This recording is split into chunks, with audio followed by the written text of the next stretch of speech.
আলোচ্য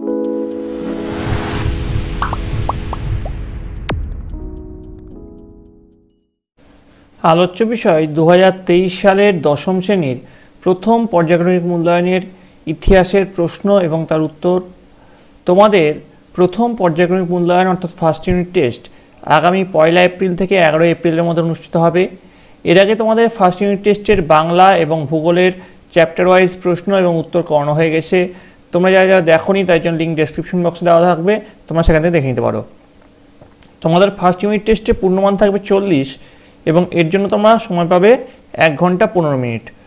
তো প্রশ্ন এবং উত্তর পর্ব শুরু করার আগে আমরা দেখে নেব তোমাদের সিলেবাসে ঠিক কী আছে। তোমাদের সিলেবাসে যেটা আছে, ফার্স্ট চ্যাপ্টার আছে ইতিহাসের ধারণা, তারপরে আছে সংস্কার, বৈশিষ্ট্য ও পর্যালোচনা, তারপরে আছে প্রতিরোধ ও বিদ্রোহ, বৈশিষ্ট্য ও বিশ্লেষণ। তো এই 3টে চ্যাপ্টার থেকে কীভাবে কত নম্বরের কী টাইপের প্রশ্ন আসবে আমরা একবার দেখে নিই। দেখো, প্রথম যে চ্যাপ্টারটা আছে অর্থাৎ তোমাদের এখানে প্রথম যে চ্যাপ্টারটা আছে ইতিহাসের ধারণা, এই যে চ্যাপ্টারটা আছে এইখান থেকে তোমাদের কি থাকছে দেখো, এখান থেকে থাকছে 2টো এমসিকিউ থাকছে, 2টো 1 নম্বর প্রশ্ন থাকছে, একটা 2 নম্বর প্রশ্ন থাকছে। এরপরে তোমাদের পরবর্তী যে চ্যাপ্টারটা আছে সংস্কার, বৈশিষ্ট্য ও পর্যালোচনা, এখান থেকে তোমাদের কি থাকছে দেখো, এখান থেকে থাকছে তোমাদের 4টে এমসিকিউ থাকবে, 2টো 1 নম্বর প্রশ্ন এবং 2টো 2 নম্বর প্রশ্ন থাকছে। এরপরে দেখো তোমাদের যে পরবর্তী চ্যাপ্টারটা আছে অর্থাৎ প্রতিরোধ ও বিদ্রোহ, বৈশিষ্ট্য ও বিশ্লেষণ, এই যে চ্যাপ্টারটা আছে এখান থেকে তোমার যেটা থাকছে 4টে এমসিকিউ, 2টো 1 নম্বর প্রশ্ন, 2টো 2 নম্বর প্রশ্ন। এবার যে 4 নম্বরের প্রশ্নগুলো থাকছে সেগুলো দেখো কি বলছে, এই যে তোমার যে 3টে চ্যাপ্টার আছে এই 3টে চ্যাপ্টার থেকে প্রতিটির থেকে একটা করে কোশ্চেন আসবে। প্রথম চ্যাপ্টার থেকে একটা কোশ্চেন, দ্বিতীয় চ্যাপ্টার থেকে একটা কোশ্চেন এবং তৃতীয় চ্যাপ্টার থেকে একটা কোশ্চেন। অর্থাৎ 4টে তোমার 3টে তোমার 4 নম্বরের প্রশ্ন আসবে, কিন্তু তার মধ্যে তোমাদের যে কোনো 2টোর উত্তর তোমাদেরকে দিতে হবে। আবার 8 নম্বরের প্রশ্ন ক্ষেত্রেও ঠিক তেমনি বলছে যে 3টে চ্যাপ্টার থেকেই একটা করে প্রশ্ন আসবে, তোমাদেরকে যে কোনো একটা প্রশ্নের উত্তর দিতে হবে। তাহলে তোমাদের এখানে যেটা দাঁড়ালো, মোট 10টা তোমাদের এমসিকিউ প্রশ্নের উত্তর দিতে হবে, মোট 6টা তোমাদের 1 নম্বর প্রশ্ন উত্তর দিতে হবে, মোট 4টে তোমাদের 2 নম্বর প্রশ্নের উত্তর দিতে হবে, মোট 2টো তোমাদের 4 নম্বর প্রশ্নের উত্তর দিতে হবে এবং মোট একটা তোমাদের 8 নম্বরের প্রশ্নের উত্তর দিতে হবে। মোট তোমাদের যেটা দাঁড়াচ্ছে সেটা হচ্ছে 40 নম্বর। এবার আমরা দেখে নিব প্রশ্ন এবং উত্তরগুলি চ্যাপ্টার ওয়াইজ আমরা দেখব কেমন হতে পারে। ইতিহাসের ধারণা ও প্রশ্ন, প্রথমে যে এমসিকিউ প্রশ্ন, এই চ্যাপ্টারের যেটা তোমাদের এমসিকিউ প্রশ্ন সেটা নিয়ে আলোচনা করছি। ইতিহাস হলো কি হবে, এর মধ্যে দেখো সঠিক উত্তর ডি, অতীতের বাস্তবতার অনুসন্ধান। তারপরে দেখো 2, ইতিহাস চর্চাকারী ব্যক্তি যে নামে পরিচিত তা হলো, এই যে অপশন দেখতে পাচ্ছ এর মধ্যে যে সঠিক উত্তর হবে ঐতিহাসিক। 3, ইতিহাসের জনক নামে পরিচিত হলেন, এর মধ্যে যে সঠিক উত্তর হবে হেরোডোটাস। তারপরে দেখো হিস্টোরিয়া নামক শব্দ থেকে হিস্ট্রি কথাটির উদ্ভব, শব্দটি কি শব্দ, শব্দটি হচ্ছে গ্রিক শব্দ। চলে আসছি পরের প্রশ্ন, পেশাদারি ইতিহাস রচনা শুরু করেন কে হবে, উত্তর হবে লিওপোল্ড র্যাঙ্কে। এবার দেখো আমরা চলে আসছি 1 নম্বরের প্রশ্ন। 1 নম্বরের প্রশ্নগুলো ঠিক কেমন হতে পারে তোমরা দেখে নাও। প্রথম যে প্রশ্ন আছে এখানে, কে ইতিহাসের জনক নামে পরিচিত অথবা ইতিহাসের জনক কাকে বলে, উত্তর লিখবে গ্রিক ঐতিহাসিক হেরোডোটাস ইতিহাসের জনক নামে পরিচিত।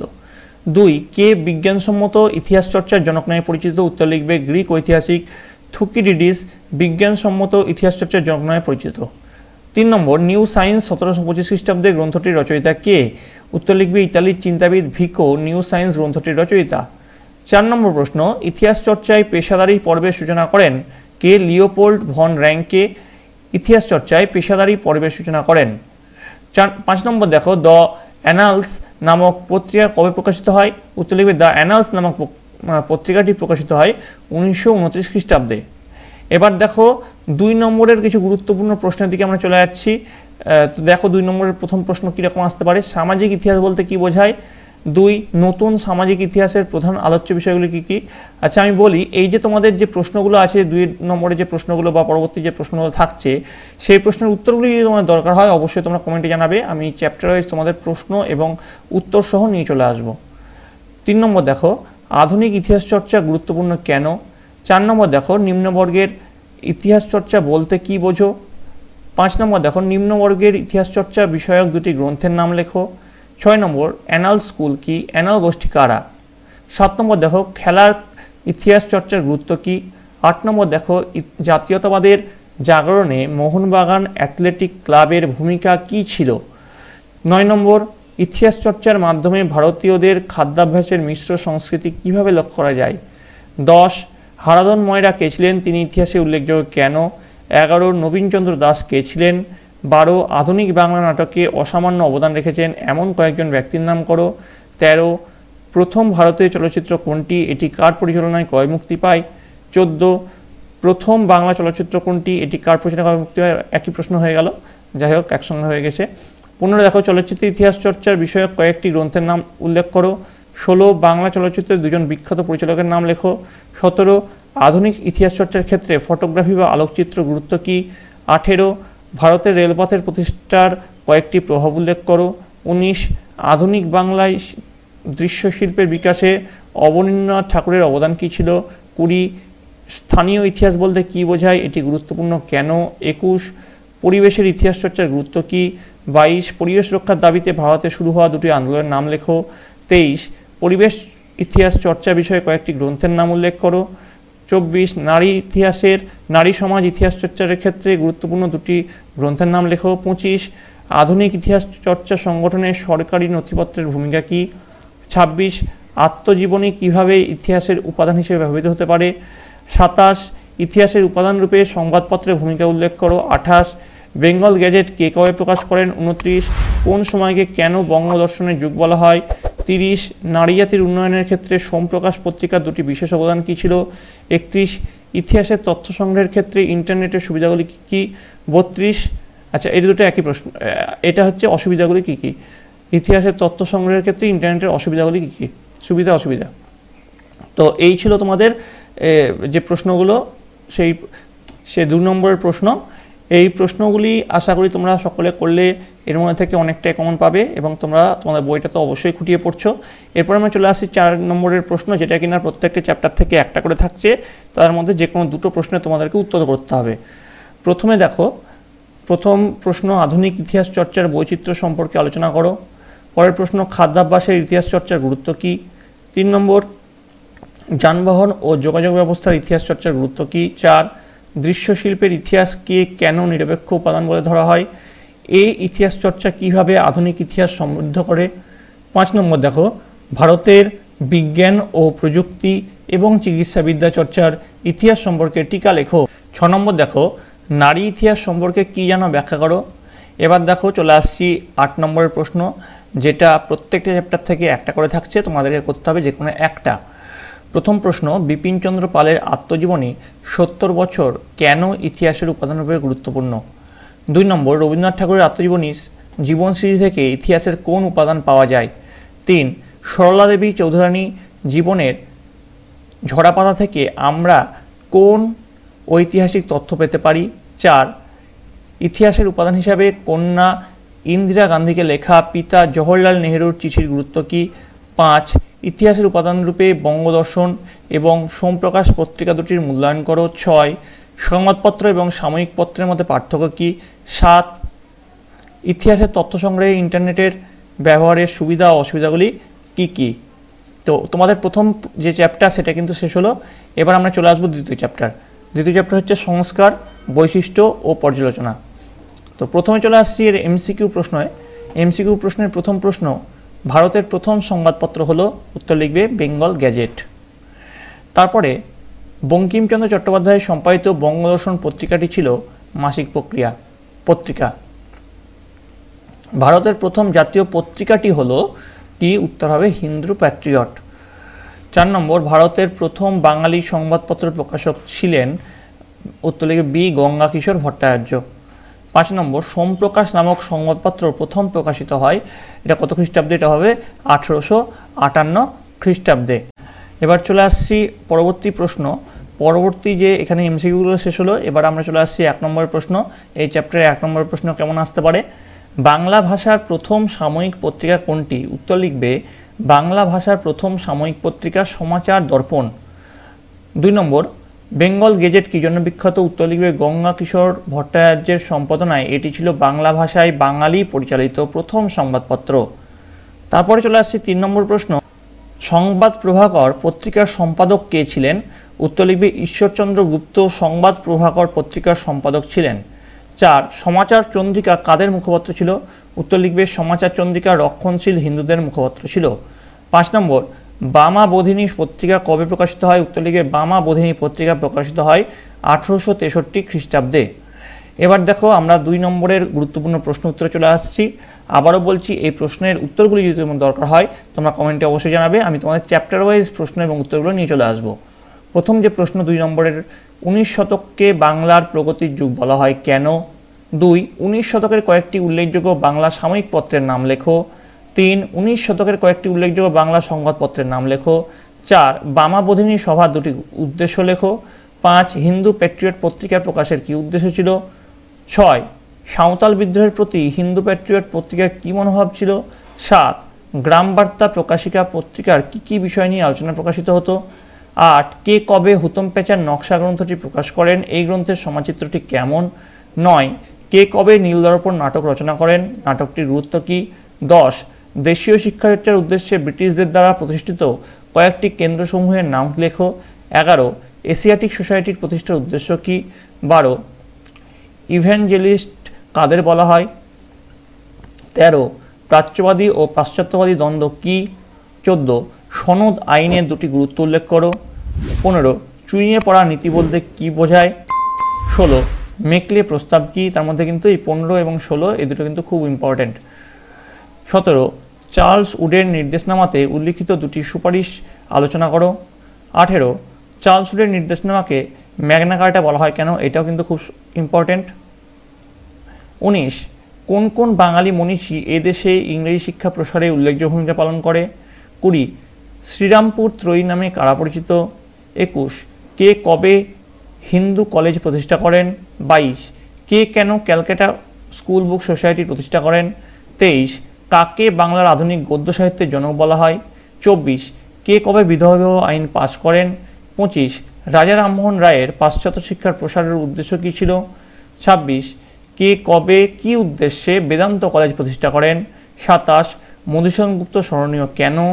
28 কাদম্বিনী গাঙ্গুলি স্মরণীয় কেন? 29 ব্রাহ্ম সমাজ প্রতিষ্ঠার উদ্দেশ্য কী ছিল? 30 ব্রাহ্ম সমাজের প্রধান কয়েকজন নেতার নাম কি? তারপরের প্রশ্ন কে কবে সতীদাহ প্রথা নিষিদ্ধ করেন?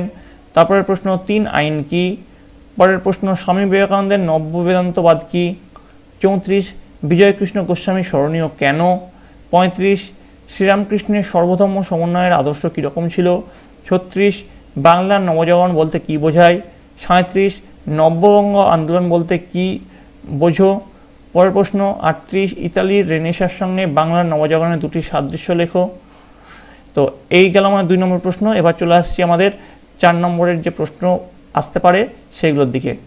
প্রথমে টিকা লেখো বামা বোধিনী পত্রিকা, হিন্দু প্যাট্রিয়ট পত্রিকা, নীলদর্পণ নাটক, গ্রাম বার্তা প্রকাশিকা পত্রিকা, ডিরোজিও, প্রথম আধুনিক মানুষ, রাজা রামমোহন রায়। এগুলো কিন্তু তোমাদের আসতে পারে। এবার চলে আসছি 8 নম্বরের প্রশ্ন। 8 নম্বরের যে গুরুত্বপূর্ণ প্রশ্ন এগুলোও কিন্তু তোমাদের 3টে চ্যাপ্টার থেকে একটা করে থাকবে এবং 3টের মধ্যে যে কোনো একটা প্রশ্নের উত্তর তোমাদের করতে হবে। প্রথম প্রশ্ন স্বামী বিবেকানন্দের ধর্ম সংস্কারের আদর্শ ব্যাখ্যা দাও। 2 বাংলায় পাশ্চাত্য শিক্ষা বিস্তারে মিশনারিদের অবদান লেখো। 3 সমাজ সংস্কার আন্দোলনে ব্রাহ্ম সমাজের ভূমিকা কী ছিল? 4 19 শতকের বঙ্গীয় নবজাগরণের প্রকৃতি সম্পর্কে বিশ্লেষণমূলক পর্যালোচনা করো। 5 নারী শিক্ষার প্রসারে ঈশ্বরচন্দ্র বিদ্যাসাগরের অবদান কী ছিল? 6 সমাজ সংস্কার আন্দোলনে রাজা রামমোহন রায়ের অবদান। তো তোমাদের 2 নম্বর যে চ্যাপ্টার সেটাও কিন্তু শেষ হলো। এবার চলে আসছি পরবর্তী যে চ্যাপ্টার প্রতিরোধ ও বিদ্রোহ, বৈশিষ্ট্য ও বিশ্লেষণ। এখান থেকে প্রশ্ন এবং উত্তর ঠিক কেমন হতে পারে। প্রথমে দেখো এমসিকিউ প্রশ্ন চলে আসছি এই চ্যাপ্টারের। বিপ্লব কথার অর্থ হলো, তো এর যে অপশন আছে সেগুলোর মধ্যে সঠিক উত্তর হবে বি আমূল পরিবর্তন। তারপরে দেখো আরণ্যক আদিবাসীদের বিদ্রোহকে অশান্ত অরণ্য জীবন বলেছেন। কে হবে এটা? উত্তর হবে রামচন্দ্র গুহ। পরের প্রশ্ন ভারতবর্ষের বনজ সম্পদের ওপরে ব্রিটিশদের নজর পড়ে কত খ্রিস্টাব্দে? উত্তর হবে সি 1806 খ্রিস্টাব্দে। 4 নম্বর দেখো, লর্ড কর্নওয়ালিস চিরস্থায়ী বন্দোবস্ত প্রবর্তন করেন কত খ্রিস্টাব্দে? সি 1793 খ্রিস্টাব্দে। এবার দেখো আমরা চলে আসছি 1 নম্বরের কিছু প্রশ্ন এবং তার উত্তরে। তো প্রথম প্রশ্ন, প্রথম চুয়ার বিদ্রোহে বিদ্রোহীদের কাছে কে পরাজিত হন? উত্তর লিখবে স্টিফেন মর্গান, ইংরেজ সেনাপতি, প্রথম চুয়ার বিদ্রোহে বিদ্রোহীদের কাছে পরাজিত হন। 2 দেখো, 1798 খ্রিস্টাব্দের চুয়ার বিদ্রোহের নেতৃত্ব কে দেন? উত্তর লিখবে দুর্জন সিং 1798 খ্রিস্টাব্দের চুয়ার বিদ্রোহের নেতৃত্ব দেন। 3 নম্বর দেখো, দ্বিতীয় চুয়ার বিদ্রোহ কত খ্রিস্টাব্দে শেষ হয়? 1799 খ্রিস্টাব্দে দ্বিতীয় চুয়ার বিদ্রোহ শেষ হয়। 4 নম্বর দেখো, কোন বড়লাটের নির্দেশে ব্রিটিশ সেনাদল সাঁড়াশি আক্রমণ চালিয়ে চুয়ার বিদ্রোহীদের পর্যদস্ত করে? উত্তর লিখবে লর্ড ওয়েলেসলির নির্দেশে ব্রিটিশ সেনাদল সাঁড়াশি আক্রমণ চালিয়ে চুয়ার বিদ্রোহীদের পর্যদস্ত করে।